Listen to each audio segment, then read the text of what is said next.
Bienvenidos, bienvenidas, bienvenidos a este módulo formativo en igualdad de oportunidades. Si las tres primeras palabras que he dicho te han asustado, es que estás en el lugar correcto. Precisamente de eso se trata esta formación, de ver la igualdad de oportunidades, cómo aterrizarla en un espacio donde nos sintamos todas las personas con cierta comodidad, pero también un puntito de incomodidad de atrevernos a cambiar. Este tema es súper amplio. Entonces, para aterrizarlo y para hablar y en el contexto de espacios protegidos, de espacios naturales protegidos, vamos a centrarnos mucho en la naturaleza y en el ámbito laboral. Así que si os parece bien, vamos a arrancar ya con esta primera sesión, porque la formación va a estar dividida en 5 sesiones, y lo primero que es interesante, y no solo interesante, sino que es importante empezar recordando, aprendiendo si no lo sabemos, es ¿qué quiere decir igualdad de oportunidades? Y para eso vamos a enmarcarnos en el ordenamiento jurídico español, porque ya desde la Constitución del 78, luego la Ley de Igualdad del 2007, nos plantean con mucha claridad qué quiere decir. Por lo tanto, va a ser este principio por el cual todas las personas tenemos derecho, tenemos responsabilidades, tenemos oportunidades y debemos poner, es decir, debemos tener garantizado el acceso a esos derechos, a esas oportunidades y a esas responsabilidades con independencia de nuestra situación personal, social, cultural, de nuestro origen, de nuestra orientación sexual, de nuestro género, de nuestro sexo. Es necesario que existan estas garantías. Por lo tanto, si entramos directamente al marco del legislativo y a ver las normas que son las más importantes del ordenamiento, porque son de las que más rango tienen relacionadas con igualdad, la primera que vamos a ver es la Constitución del 78. La Constitución tiene en su articulado 3 que destacan especialmente por su relación con la igualdad. El primero, que nos va a decir que todas las personas tenemos derecho a una igualdad real y efectiva, que los poderes públicos, es decir, que los estados, que las autonomías, que los ayuntamientos, que la administración pública debe garantizarnos este derecho.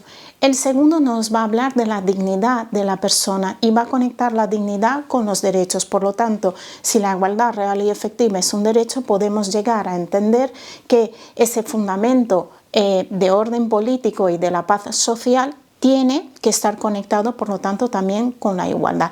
Y luego el artículo 14, que quizás es de los más conocidos, ¿no? Porque se escucha pues quizás más en los medios, que es: los españoles son iguales ante la ley. Y diría, los españoles y las españolas son iguales ante la ley. Por lo tanto, en esos derechos y en esas responsabilidades debe haber también igualdad. Otra ley muy importante es la ley del 2007, que es la Ley de Igualdad Efectiva de Mujeres y Hombres. ¿Por qué esa ley es tan importante? Primero, porque va a definir claramente qué es esa igualdad efectiva, ¿no? que es esa garantía de igualdad de trato y de oportunidades para mujeres y hombres, con un matiz importantísimo, que es trabajar en eliminar las discriminaciones contra las mujeres en cualquier esfera de la vida. Esta ley también va a tener otros elementos importantes, que va a ser definir el acoso sexual y el acoso por razón de sexo, que más adelante vamos a ver qué quiere decir esto exactamente.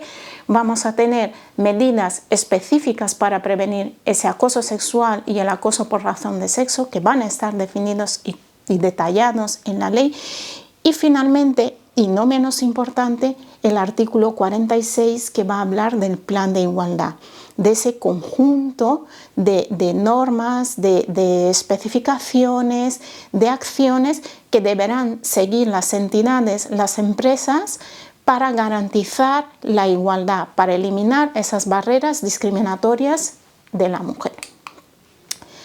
Existe también una ley muy importante, que es la 6/2019, que nos va a decir que tenemos y que va a trabajar en eliminar la brecha salarial y en mejorar las medidas de conciliación. Fue una ley que tuvo mucho impacto en todo lo que ha ocurrido hasta ahora, y en conjunto la del 2017 y la del 2019 explica que estemos aquí viendo este vídeo. Por lo tanto, si bajamos esto a la práctica, ¿de qué estamos hablando? Primero, de igualdad de trato, es decir, ninguna persona puede ser discriminada por ninguna razón. Y segunda, la legislación nos va a permitir adoptar medidas específicas para corregir situaciones de desigualdad. Por ejemplo, introduciendo a mujeres en sectores laborales donde tradicionalmente ha habido muchísimos más hombres que mujeres. Otro elemento muy importante en esa relación de la igualdad y conectándolo con la naturaleza y con el medio ambiente es tener en cuenta que con el tiempo hemos ido perdiendo la conexión, la interdependencia con la naturaleza, entendiendo que somos parte de la naturaleza y no es una cuestión de jerarquía. De igual modo, tenemos un desequilibrio en que unas personas dominan sobre otras. ¿Esto en qué va a resultar? En un estado de explotación, en un estado de dominación, en un estado de consumo excesivo, y todo ello va a hacer que entonces tengamos estas dos vertientes desequilibradas. Por lo tanto, caminar hacia la igualdad es caminar también hacia cambiar nuestra relación con el medio ambiente, que es imprescindible para hacer frente a la crisis ecosocial en la que nos enfrentamos. Por lo tanto, y eso es algo que traen muchas autoras que trabajan en el ecofeminismo, una alternativa realista para la crisis ecosocial es equilibrar, volver a equilibrar la interdependencia entre la naturaleza y las personas y de las personas entre sí, lo que necesariamente implica trabajar en las discriminaciones y mejorar en todas las desigualdades que están presentes en todos los ámbitos de nuestra vida. Esto está muy conectado con la idea de transición justa, porque la transición justa, ¿qué es? Caminar a un mundo más sostenible sin dejar a nadie atrás. Si como personas que nos relacionamos, grupos, países y comunidades y personas tenemos distintas jerarquías, es decir, unas tienen más oportunidades que otras, ¿cómo vamos a caminar entonces hacia la transición justa? Parece que ahí queda como claro que ir hacia una acción climática sin dejar a ningún sector que tradicionalmente ha estado marginado, que no quiere decir minoritario atrás, pues implica trabajar en la transición justa. Por lo tanto, y a modo de conclusión de esta primera sesión, ¿cómo va a ser ese impacto en nuestra vida profesional? Y podemos hablar de tres aspectos de este impacto.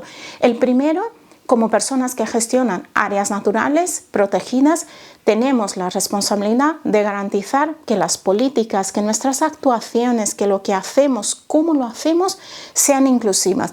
Inclusivas, además, no solo en cuanto a género, sino en cuanto a otros aspectos que vamos a ir viendo a lo largo de las sesiones. Luego, recuperando esta idea, ¿no?, de interdependencia ser humano y naturaleza, si nuestra vida profesional está íntimamente ligada con el medio ambiente, pues más importante es trabajar en restablecer este equilibrio, y si restablecemos este equilibrio es necesario trabajar en esa doble vía: equilibrio con el medio ambiente y equilibrio de la igualdad, que nos va a ayudar a tener esas sociedades cohesionadas, resilientes y sostenibles. Hasta aquí esta primera sesión y seguimos con la segunda.